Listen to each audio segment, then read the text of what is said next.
করিমপুরের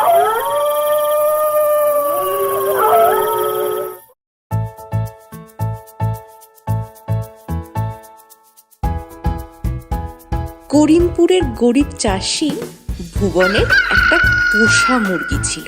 সেই মুরগির ডিম হাটে বেচে ভুবনের সংসার চলত। সে মুরগিটাকে তার ঘরের সামনে বেড়ার মধ্যে রাখত। কিছু দূরেই ছিল এক বিশাল জঙ্গল, আর সেই জঙ্গলে একটা পাজি শেয়াল থাকত। সে অনেক চেষ্টা করেও বেড়ার ভিতরে ঢুকতে পারত না। তাই সে বিশেষ মতলবে ভুবনের মুরগির সাথে বেশ বন্ধুত্ব পাতিয়ে ফেলেছিল।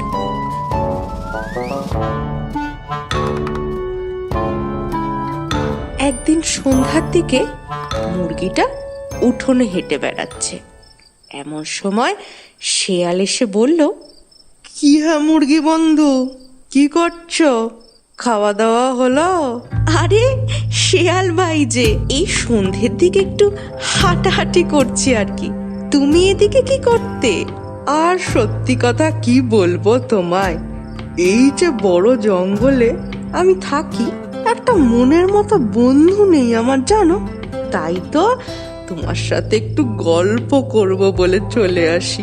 আর আর এই যে তোমার মধুর গলার স্বর, আমি তো সকাল সকাল তোমার ডাকে ঘুম থেকে উঠি। তুমি একটু বেশি প্রশংসা করো শেয়াল ভাই। কই আর তো কেউ এরম বলে না। সেই তো ব্যাপার গো, সবার প্রশংসা করার মতো মন থাকে না।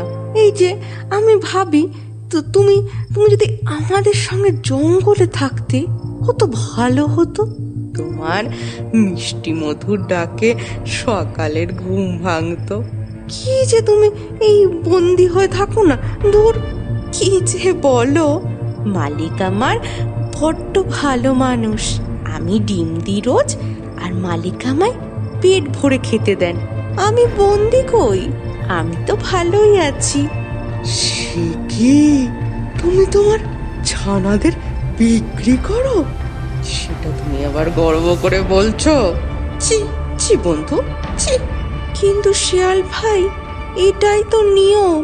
আমায় মালিক পোষেন, তাই আমাকে তাকে ডিম দিই। এতে খারাপ কি আছে? কি বলছো তুমি বন্ধু?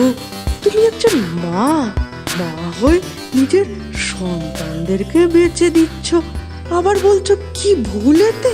কই আমাদের জঙ্গলে তো এরম হয় না কখনো। আমরা নিজেদের মতো স্বাধীন হয়ে বাঁচি।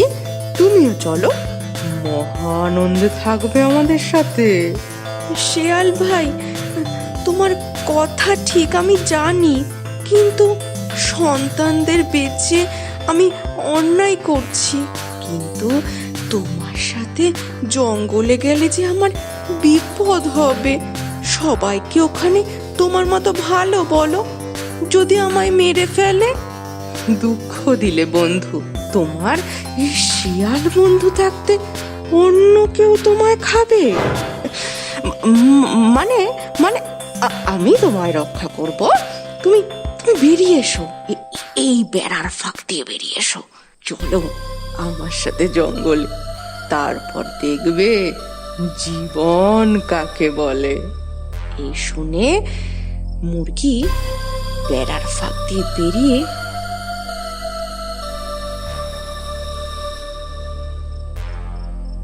শেয়ালের সঙ্গে জঙ্গলের দিকে যেতে শুরু করলো।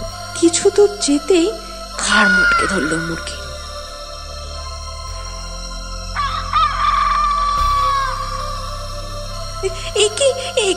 একি শিয়াল ভাই, তুমি কি করছো? অনেক বোকা দেখেছি, তোমার মতো বোকা দেখিনি এর পরের জন্মে। কারণ মিষ্টি কথাতে বিশ্বাস করো না।